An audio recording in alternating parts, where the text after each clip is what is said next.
Etsika atao amin'ny ity zany dia mikasika ny resaka fijerevana tongotra ho an'ny olona diabetika. Haitsika tsara fa maro ireo voka-dratra izay isan'ny tena manahirana amin'ny olona diabetika, fa isan'ny tena manahirana ao ambatin'io dia ny fahavoazan'ny tongotra izay tena azo sorohana tsara mihitsiny.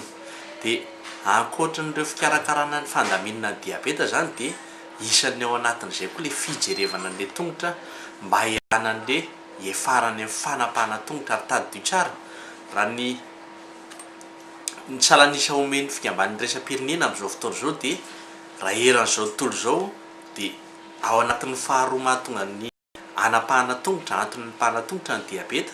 Fa saingy kosa aty amintsika ety Madagasikara dia isan'ny voalohany izay mitarika ahatongavana izany fanapahana tongotra zany.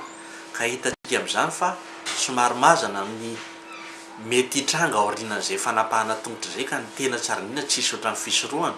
Dia jerevana aloha dia arakarak'izay no hifampiresahana ahafahana manazava aminareo zany amin'izay fotoana izay hoe inona ny lalako mbana, inona ny atahorana, ahoana ny fisorohana tokony atao, satria tsy maintsy fisorohana ihany antsika ny zavatra voalohany indrindra, fa tsisy hoe rehefa tapaka ny tongotra dia hitady tongotra aiza indray tsika hanonana azy.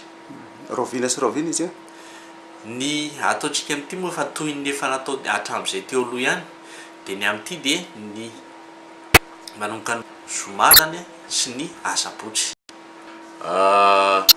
Ny andiha malagasy miady amin'ny diabeta dia fikambanana fantatritsika menakavy fa mitsinjo ary miaro ny hatongavana amin'izany toe-batana diabetika zany amin'ny alalan'ny fitaliana sy ny fijerena ny vatantsika.